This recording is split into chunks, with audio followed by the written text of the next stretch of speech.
Y en esta hora, mis hermanos, le doy gracias a Dios por la oportunidad que Él me da en estos momentos de poder compartir su santa palabra. Y antes que nada, me gustaría poner este tiempo en sus manos para que Él toque mi lengua, toque mi boca, cada una de las palabras que salgan sean conforme a su bendita voluntad. Y también toque cada uno de los oídos que tengan la oportunidad de escuchar esta palabra que en esta hora voy a compartir con vosotros. Padre, en estos momentos te quiero dar infinitas gracias por tu amor y por tu misericordia y por la fidelidad, Dios mío, que tú sigues derramando en cada uno de tus hijos. Padre, te pongo de forma muy especial esta palabra tuya, Dios mío, palabra preciosa, para que tú la bendigas en mi boca, en mis labios, Señor, y también en cada uno de los oídos que van a tener la oportunidad de escucharla, Señor. Que sea palabra como esa buena semilla que dé el fruto conforme a tu bendita voluntad y traiga a nuestras vidas, en este caso, respuesta, traiga ánimo, traiga exhortación, Dios mío, traiga en cada mente, en cada corazón, aquello para lo cual, Señor, tú quieres en esta tarde que tu palabra sea oída. Te doy gracias, muchísimas gracias, Padre, porque tú eres el que te va a llevar toda la gloria y toda la honra, Señor. No por nuestros méritos, sino por los méritos que Cristo hizo en la cruz del Calvario. Gracias, te pongo tu palabra en tus manos, Señor, para que tú la bendigas. En el precioso nombre de Jesús, tu Hijo. Amén. Y después, mis hermanos, después de esta oración, me gustaría traer un tema a vuestros corazones, aprovechando el tiempo que estamos viviendo, este tiempo de cuarentena, este tiempo de pandemia, este tiempo donde somos constantemente bombardeados por noticias. Y me gustaría comenzar diciendo que nosotros, nuestra generación, hemos comenzado a ser parte quizás de una de las decisiones más difíciles que hemos tenido que tomar y vivir, tanto personalmente como además como país, ¿no? En el mundo entero e incluso en todas las generaciones que tenemos vida, las generaciones que estamos actualmente viviendo, con más edad, con menos edad, este tiempo que nos ha tocado vivir es un tiempo único. No ha habido en la historia temporal un tiempo de pandemia, un tiempo de cuarentena como el que nos ha tocado de vivir en este caso a nosotros. Todos sabemos que países como Israel, como Perú, como Argentina, como Chile, Italia, China, España, Brasil, Estados Unidos y otros muchos más, todos ellos han entrado en cuarentena. ¿Y qué es la cuarentena? Pues la cuarentena, si vemos una definición un poquito clara, es un aislamiento preventivo por un periodo de tiempo indeterminado. Puede haber cuarentena de 15 días, de 20, de 40, etc. Pero en otra ocasión os estuve hablando de que la humanidad no es la primera pandemia que vive, sino que anteriormente en la historia han habido otros tipos de pandemias, otros tipos de virus, otros tipos de enfermedades que han causado estragos de 700 millones de muertos, 400 por otro lado, pandemias mucho más gravosas en las pérdidas de vida. Es también comprensible porque lo que era la medicina y lo que era en este caso el abordamiento de este tipo de pandemia o de virus no había tanta preparación o no había tanto conocimiento para afrontar estas situaciones. Pero lo que es esta pandemia que estamos viviendo ha hecho algo que las demás no llegaron a hacer, y es paralizar prácticamente a todo el mundo. Y como bien sabemos, meternos en cuarentena en casa, aislados, sin poder salir, solamente para hacer cosas imprescindibles.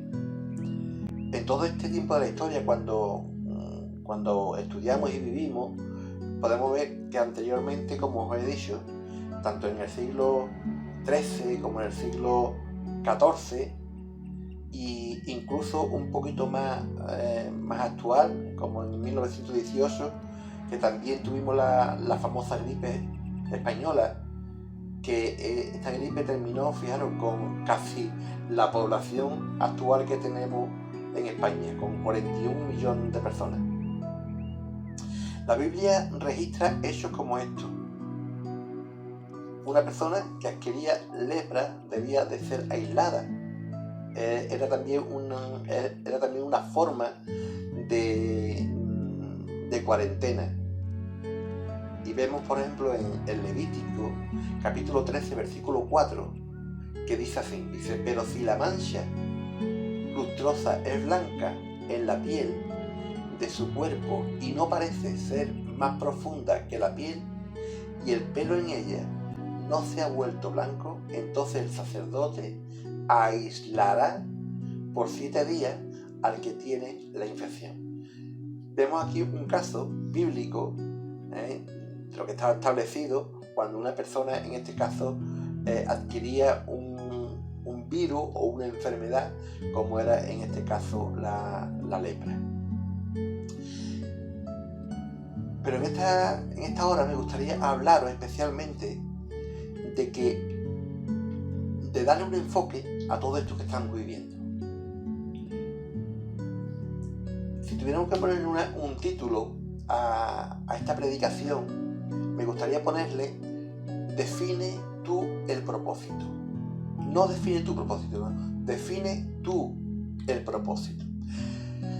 Porque hay que tener una cosa clara, y es que ni un solo cabello de nuestra cabeza cae sin el consentimiento de Dios.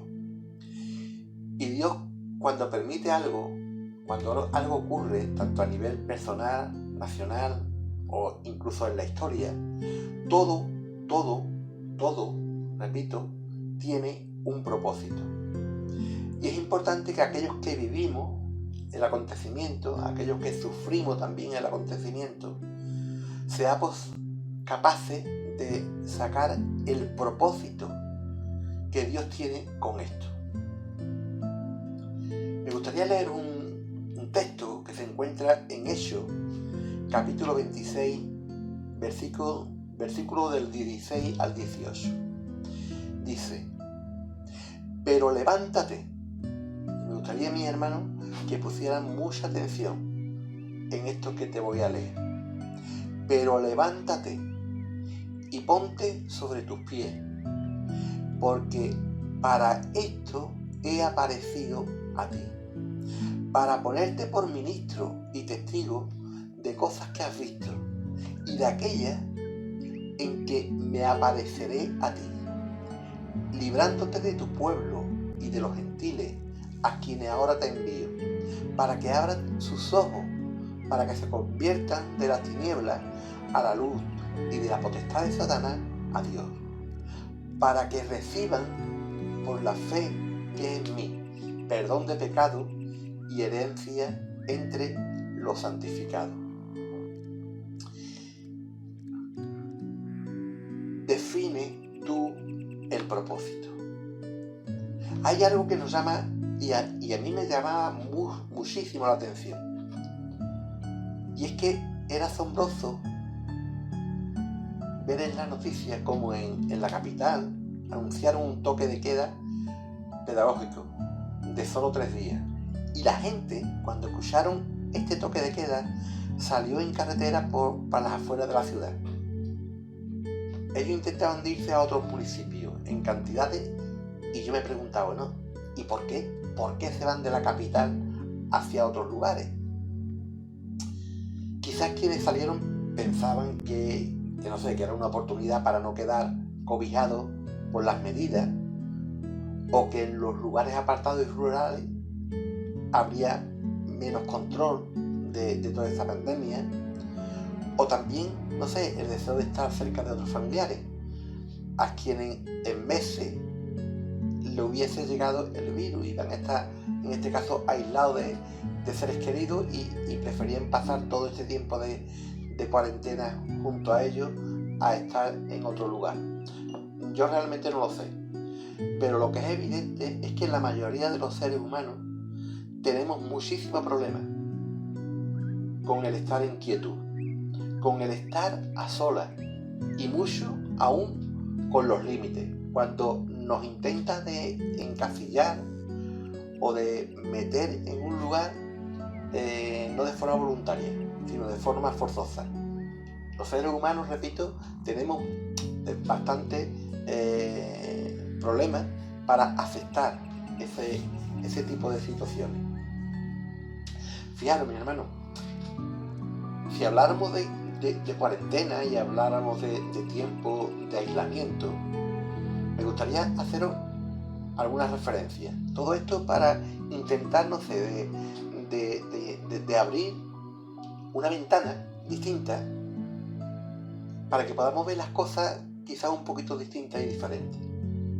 Fijaros, el pueblo de Israel duró 40 años en un aislamiento preventivo, en medio de un desierto.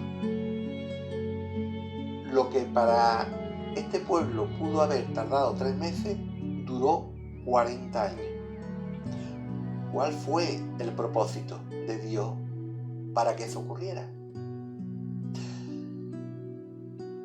Contestaremos esa pregunta un poquito más tarde. Noé duró 40 días y 40 noches encerrado en el arca, antes de que pudiese abrir la compuerta del arca para ver el sol. Estuvo 40 días aislado, 40 días sin poder abrir las ventanas de esa arca que Dios le había mandado a construir. Moisés también pasó 40 días en el monte de Sinaí,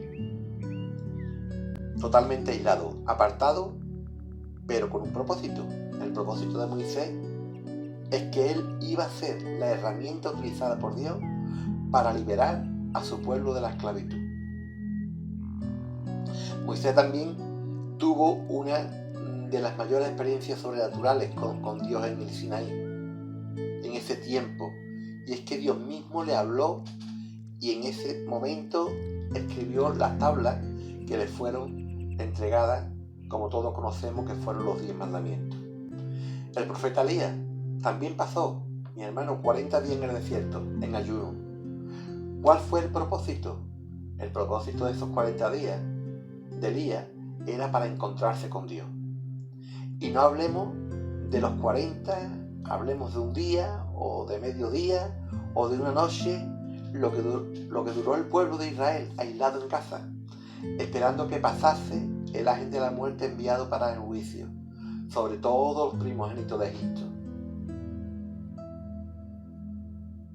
Y si bien no son 40 días ni 40 años el tiempo que no tenemos que quedar en aislamiento preventivo, lo que quiero compartirte en este mensaje, mi hermano, es que tú eres quien le vas a dar el propósito a este tiempo. Repito, tú y yo somos los que le vamos a dar el propósito a este tiempo.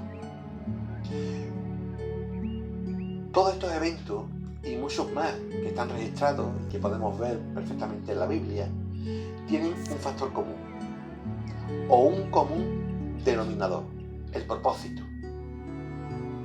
El propósito para el pueblo de Israel de estar 40 años en el desierto fue el conocer a Dios, al Dios que no recordaban por más de 400 años de esclavitud en Egipto. Ese fue el propósito, no fue otro. Fue el tratar Dios a ese pueblo que había salido después de 400 años de esclavitud y mostrarse como el Dios todopoderoso, aquel que le iba a cobijar, que le iba a defender, que lo iba a ayudar, que lo iba a alimentar, que iba a hacer maravillas con ellos. El Dios se iba a mostrar como quien era, para que el pueblo lo conociera en esos 40 años. El propósito de Noé. ¿Cuál fue? Pues fue salvar sus vidas y la de su familia y pareja, y además de todo esto, como conocemos, parejas de animales con el objetivo y con el propósito de resguardarlos del diluvio universal, para luego repoblar la tierra con su descendencia. En esta hora le preguntaba yo a Dios, ¿qué propósito le voy a dar a este aislamiento preventivo? A esta situación que estoy viviendo tan particular. Quiero invitarte, mi hermano, a que seamos quien le demos el propósito a este tiempo de cuarentena, como te decía antes. Sean estos 2 o 3 o 4 meses hasta que todo esto se normalice. ¿Qué propósito tiene Dios en tu vida con toda esta situación? Repito, y es importante que a nivel personal tú contestes a estas preguntas. ¿Qué propósito tiene Dios en tu vida con toda esta situación? En este día, mi hermano, te animo a que nos agarremos al pacto que Dios tiene con su pueblo y declaremos que no es el coronavirus quien nos va a encerrar. Yo soy quien le voy a dar el propósito a este tiempo de aislamiento preventivo. Y es por esto que en este mensaje quiero compartirte mis propósitos y animarte a que le coloques un propósito tú personalmente a este tiempo. Uno de mis propósitos será encontrarme con Dios. Fijaros, hay un texto precioso en Éxodo capítulo 25, versículo 22. Y dice, y de allí me declararé a ti, y hablaré contigo de sobre el propiciatorio de entre los 2 querubines que está sobre el arca del testimonio. Todo lo que yo te mandare para los hijos de Israel. El declararme a ti, el que Dios se declare, el que Dios me hable, el que Dios verdaderamente instruya, en este caso, mi vida. Y yo sé que en este tiempo el Señor ha tratado a muchas vidas, a nivel personal, a nivel íntimo, de forma distinta y de forma diferente a como lo estaba haciendo anteriormente. Quizás porque este tiempo de aislamiento, de cuarentena, nos ha dado la opción de buscar más, de acercarnos más a Dios, de desechar lo que estamos habitualmente acostumbrados a hacer y empezar a hacer algo que posiblemente en momentos ausentes no lo hacemos todo lo que deberíamos. Si el primer propósito sería encontrarme con Dios, el segundo para mí sería escuchar su voz. Dice Jeremías 29, 12. Entonces me invocaréis y vendréis y oraréis a mí, dice, y yo os oiré. Nuevamente, esa intimidad, hermano, esa relación personal e íntima con nuestro Dios. Ese tiempo de oración que abunde, que sobreabunde en este tiempo, no solamente en este tiempo de cuarentena, sino que esto sea un estímulo, sea un ejercicio, sea un momento donde tú puedes ir desarrollando toda esta relación personal en oración para con Dios. Y el tercer punto, si el primero era encontrarme con Dios, el segundo sería escuchar su voz. El tercer punto, y no menos importante, sería compartir con mi familia y mis amigos.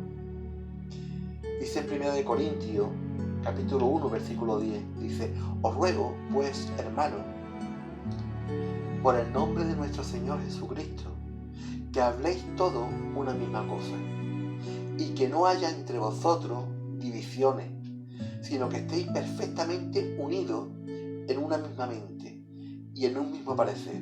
Es decir, y en este caso añado yo, en un mismo propósito. En un mismo propósito. No solamente, hermano, es encontrarme con Dios a nivel personal. No solamente es escuchar su voz, tener esa relación íntima, sino, además de todo eso, tenemos que compartir, hablar de nuestro Dios a la familia y a nuestros amigos.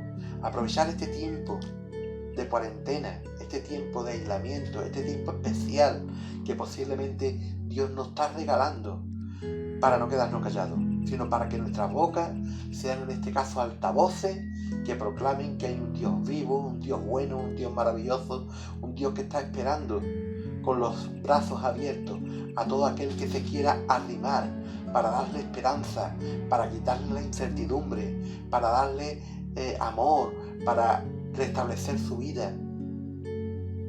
Debemos de compartir, hermanos, debemos de compartir el Evangelio, debemos de compartir y hablar de ese Dios que aun en momentos difíciles y en momentos complicados como los que estamos viviendo, tú y yo, hermano, podemos disfrutar de la paz, de la tranquilidad, de la fe que Él derrama en nuestros corazones y compartirlo con aquellos que les falta todo eso, que les falta paz, que les falta fe, que les falta esperanza en qué es lo que ocurrirá después de la muerte. Debemos, hermanos, de convertirnos en los profetas incómodos. Repito, tú y yo tenemos que convertirnos en profetas incómodos. Porque tú y yo, mi hermano, tenemos todos un mismo propósito. Hay un propósito común, el cual estamos viviendo. Si tú y yo somos parte del pueblo de Dios, si eres y te consideras que eres hijo de Dios, la palabra es clara y te dice que tú tienes un propósito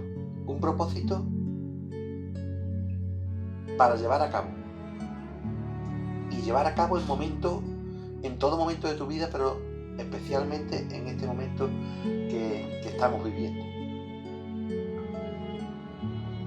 Dice la palabra de Dios en 1 de Pedro, capítulo 2, versículo 9. Y te lo dice a ti y me lo dice a mí. Dice, mas vosotros sois linaje escogido, real sacerdocio, nación santa, pueblo adquirido por Dios, para que anunciéis, recuerda, escuche mi hermano, para que anunciéis las virtudes de aquel que os llamó de las tinieblas a su luz admirable. Propósito. Tú y yo tenemos un propósito instaurado y mandado por Dios. Por eso en Marcos, capítulo 16, versículo 15, les dijo, id por todo el mundo y predicar el Evangelio a toda criatura. A toda criatura, hermano. A todo aquel que tenga oído para oír, que oiga palabras que están de tu boca. Palabras del Dios que tú tienes.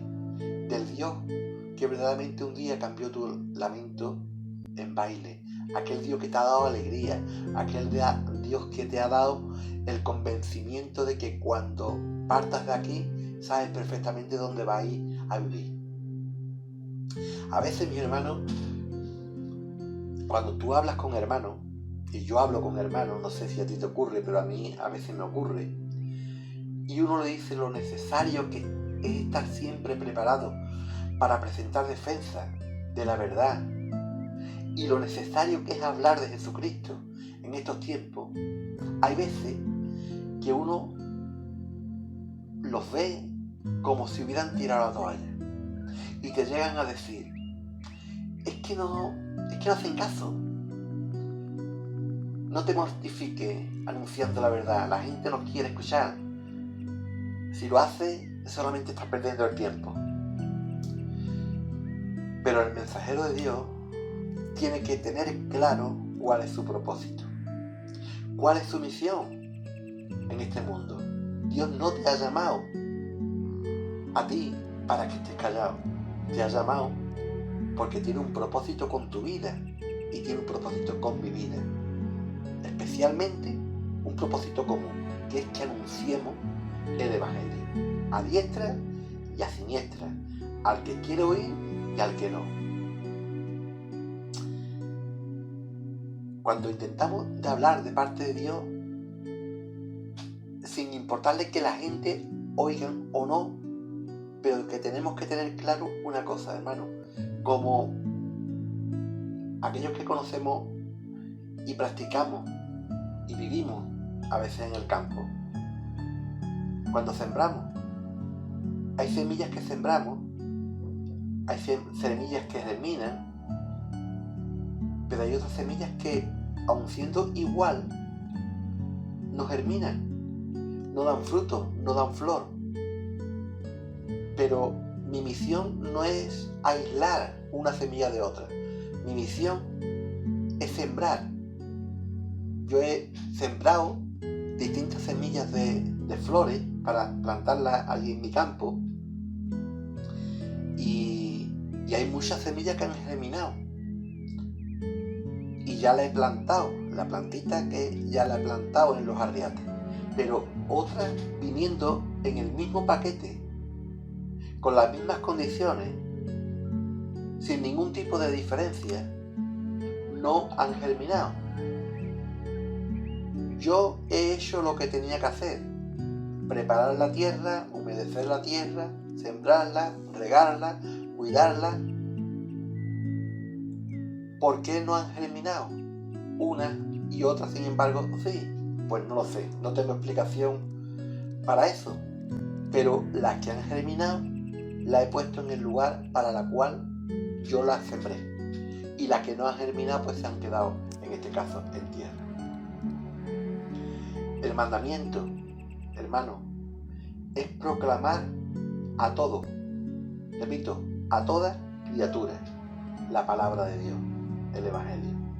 A veces me dicen que están cansados de predicar la verdad, porque la gente no cambia, que la gente no quiere oír, y que es además una pérdida de tiempo. Y además, no solamente, sino que se mortifican en un sin vivir continuo. En este momento, cuando estaba escribiendo esto, viene a mí una bella historia que ilustra de forma muy bonita lo que estoy diciendo. Esa historia se le da un título y es el valor de un alma. Y está hablando y profundiza en esto que anteriormente os estaba contando.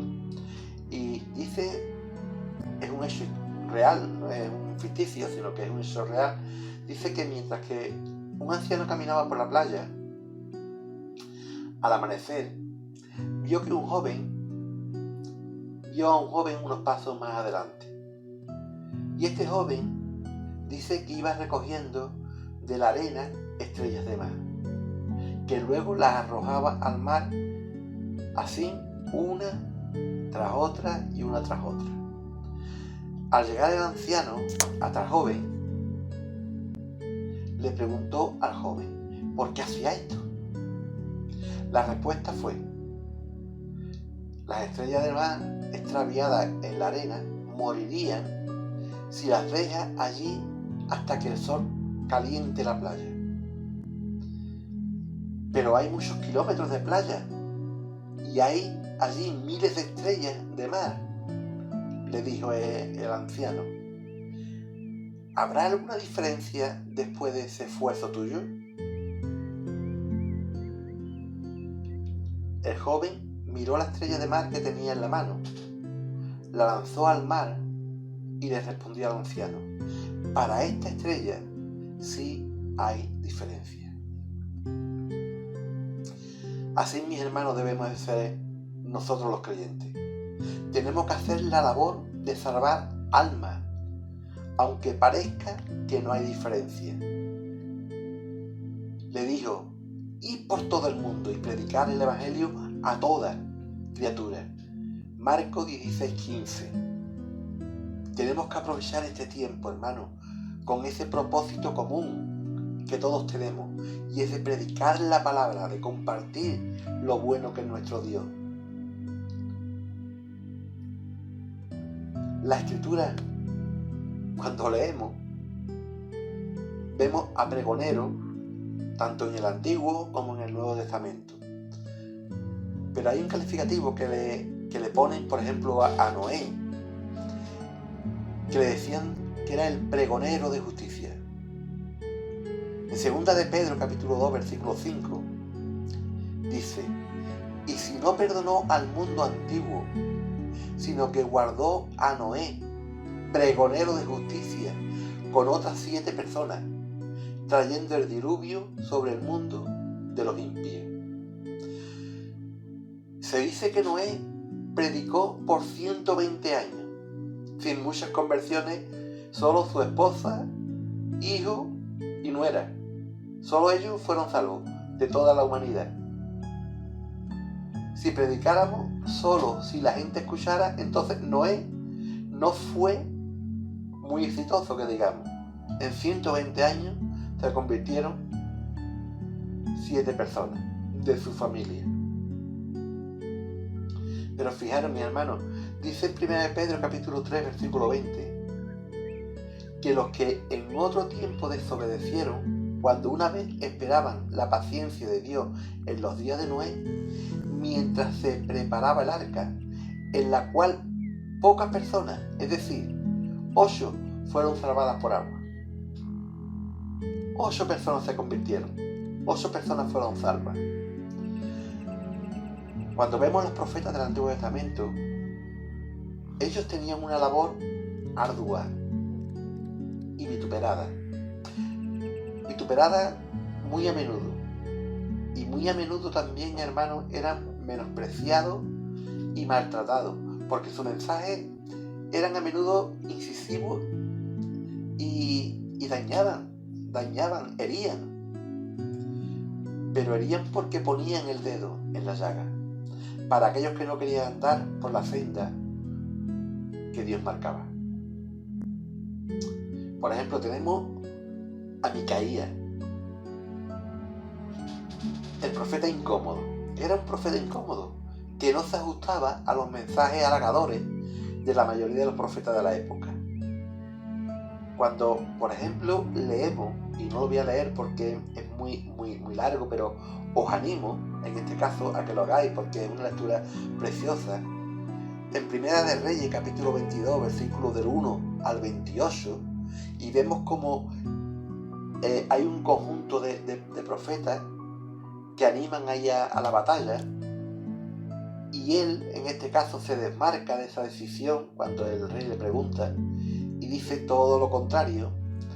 Era incómodo para el rey asumir esta palabra venida de parte de Jehová. Por eso era el profeta incómodo. Él no iba a favor de la corriente de lo que los demás podían decir, sino que él tenía claro, aunque lo que tuviera que decir fuera, en este caso, contradictorio, él lo decía. A veces, y este que os habla, en este caso, se ha visto en más de una situación de esta, cuando Dios me ha dado una palabra para compartir, una predicación especial para un momento, y yo he estado preparando esa predicación, y en conversación yo le he dicho: Dios mío, si yo comparto esto que tú me estás dando, yo en ese púlpito ya no me monto más, seguro que ya no me monto más. Y yo he sentido de parte de Dios su voz decirme: tú comparte lo que yo te hablo, tú comparte lo que yo te hablo. Y así creo que tenemos que hacerlo, si somos conscientes de que somos pastores, de que somos las herramientas que Dios en momentos determinados utiliza. No es lo que yo quiero compartir, no es lo que yo creo que el auditorio, las personas que me van a escuchar, les gustaría escuchar. No, es lo que Dios quiere, en este caso, que ellos reciban. Y han sido a veces palabras muy duras, muy cortantes, pero palabras que han venido de lo alto, y al final he tenido razón, y en el sitio donde quizás lo he hecho ha sido la última vez que me han llamado para predicar, pero no me importa. En este caso no nos debe de importar esa consecuencia. Lo que nos debe de importar es que en un momento determinado, en un momento difícil y complicado, tengamos la sensibilidad tengamos un oído presto para llevar la palabra que Dios quiere llevar, no que yo quiero llevar, sino no que Dios quiere transmitir en ese momento. El profeta Ezequiel, en el capítulo 3, versículo del 17 al 21, y sí, este sí lo voy a leer, porque no es muy largo y además es bastante ilustrativo. Dice así: Hijo de hombre, yo te he puesto por atalaya a la casa de Israel. Oirás, pues, tú la palabra de mi boca y los amonestarás de mi parte. Es lo que anteriormente os estaba diciendo. Cuando yo dijera al impío, de cierto morirá, y tú no le amonestares ni le hablares, para que el impío sea percibido de su mal camino a fin de que viva, el impío morirá por su maldad, pero su sangre demandaré de tus manos. Pero si tú amonestares al impío y él no se convirtiere de su impiedad y de su mal camino, él morirá por su maldad, pero tú habrás librado tu alma. Si el justo se apartare de su justicia e hiciere maldad, y pusiere yo tropiezo delante de él morirá, porque tú no le amonestaste. En su pecado morirá, y su justicia que había hecho no vendrá en memoria. Pero su sangre demandaré de tu mano. Pero si el justo amonestare para que no peque y no pecare, de cierto vivirá, porque fue amonestado, y tú habrás librado tu alma. Aquí vemos la tremenda, hermano, responsabilidad que tenemos cuando a veces tenemos que corregir, tenemos que disciplinar, y a veces nunca es fácil, pero a veces es bastante difícil y bastante complicado cuando tienes que hacerlo delante de personas que tienen teóricamente una tremenda autoridad, que tiene un prestigio, que tiene un nombre. A veces es complicado, pero si verdaderamente queremos y tenemos la obligación de obedecer a Dios, hay que llevarlo a cabo, sea quien sea, se llame como se llame, y ya, porque dice la palabra que si no lo hago, el Señor va a demandar su sangre en mis manos. Es algo serio, es algo profundo de lo que estamos hablando, pero aquí estamos hablando no solamente de predicar al inconverso, al impío, en este caso, que tenemos que hacerlo, y es uno de los propósitos que tenemos en común, sino que estamos hablando también de aquel que se desvía, aquel que empieza a hacer lo indebido. Y tú y yo, mi hermano, tenemos la responsabilidad de llamar la atención, de encaminar, en este caso, de exhortar y de ayudar. Y también tenemos la obligación y tenemos el deber y debemos de tener la humildad para estar preparados para cuando esa reprensión también venga a nuestros oídos, de boca de otro hermano, de otra persona que Dios utiliza. No solamente que nosotros lo podamos hacer, sino que también lo podamos recibir y lo podamos, en este caso, acatar. La verdad, mi hermano, siempre va a incomodar a alguien. Juan era una voz predicando en el desierto, y él tuvo que dar su vida. Le costó su vida, le costó que le cortaran la cabeza, porque estaba denunciando una situación injusta que se había creado en este caso, y todos conocemos de lo que estoy hablando. Pero él no cayó, sino que él denunció esa situación. Y él no predicaba donde había una gran multitud. Dice la palabra que él se caracterizaba porque predicaba en el desierto, es decir, donde no había grandes multitudes, sino en la soledad.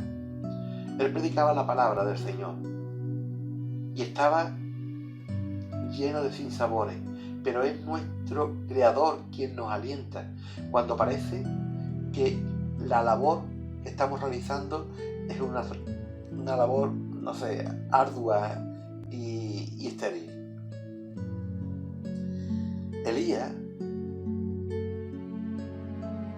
el profeta llegó, mi hermano, a exclamar que el Señor le quitara la vida. Fijaros, por eso digo que son situaciones bastante complicadas, y os estoy haciendo referencia a todo esto para que nos familiaricemos con estos hombres de Dios. Primera de Reyes, capítulo 19, versículo del 4 al 8, dice: y él se fue por el desierto un día de camino, y vino y se sentó debajo de un enebro. Y fijaros la situación, dice, y deseando morirse, dijo: basta ya, oh Señor, quítame la vida, pues no soy yo mejor que mis padres. Y echándose debajo del enebro, se quedó dormido. Y he aquí, luego un ángel le tocó y le dijo: levántate, come.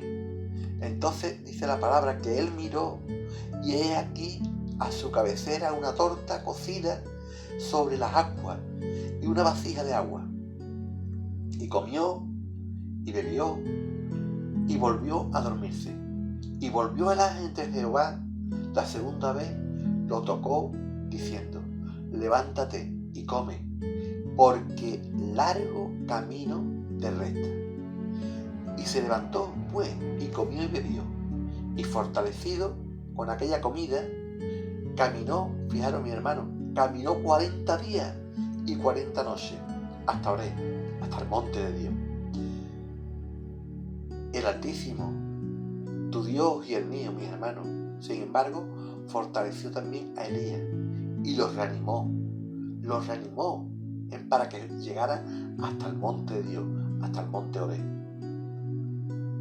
El mismo Jeremías, en el capítulo 20, versículo del 7 al 11, también él fue presa del desánimo al ver a su ministerio, como su ministerio parecía no rendir fruto y solo le acarreaba escarnio y tribulación. Él, declarando un poquito la situación emocional que está viviendo, él llega a transmitir esta sensación de una manera tremenda. Dice: me sedujiste, oh Jehová, y fui seducido. Más fuerte fuiste que yo, y me venciste.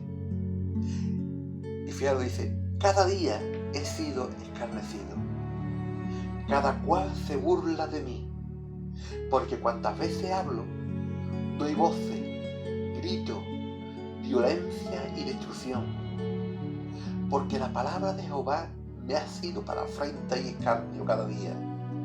Y dije: no me acordaré más de él, ni hablaré más en su nombre. Es decir, voy a tirar la toalla.